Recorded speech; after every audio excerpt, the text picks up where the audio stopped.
Gazeti ya Habari Leo. DC Mbogwe dasi Arusha kikangoni maadili. Biteko ataka magereza ipewe ruzuku ya nishati safi. Waislamu wakesha kuomba amani. Wayombea nchi Samia Mwinyi kuelekea uchaguzi mkuu 2025. Waonya zidi ya machafuko na chuki. Mpango ataka kudhibiti mikopo ya kausha damu. Samia apokea hati ya mabalozi 8. TMA yahadharisha mvua kubwa. Mafanikio lukuki kampeni ya Samia ya kisheria.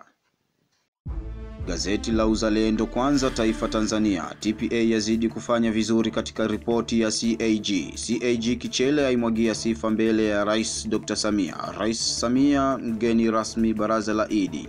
Manula, Valentina Mashaka, Edwin Balua waachwa da.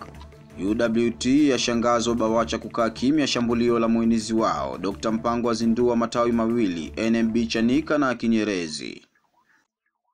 Gazeti la Uhuru kweli daima. Bodi yaeleza fursa zilizopo mikopo ya wanafunzi wa kike Zanzibar. Dr. Mpango aeleza namna kudhibiti kausha damu. Afungua matawi ya NMB Kinyerezi Chanika, asema hatua hiyo itaboresha huduma kwa wananchi.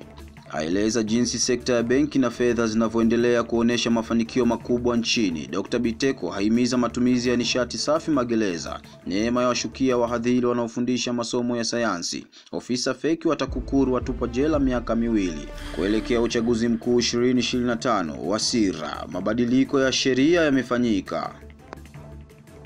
Gazeti la Nipashe Mwanga wa Jamii. Onyo, matumizi ya ugoro na shisha. Wataalamu wanasema vinachochea kasi ya magonjwa yasiyoambukizwa. Mgawanyiko wa majimbo wazidi kuwa kala moto. Msaada wa kisheria hadi ngazi ya wilaya. ACT Wazalendo yataka uwazi ripoti TAKUKURU kuhusu ufisadi. DC na dasi wawekwa kitimoto baraza la maadili. Utafiti waanika utajiri wa madini Tanzania. UWT ajitosa sakata kigogo wa BAWACHA kushambuliwa.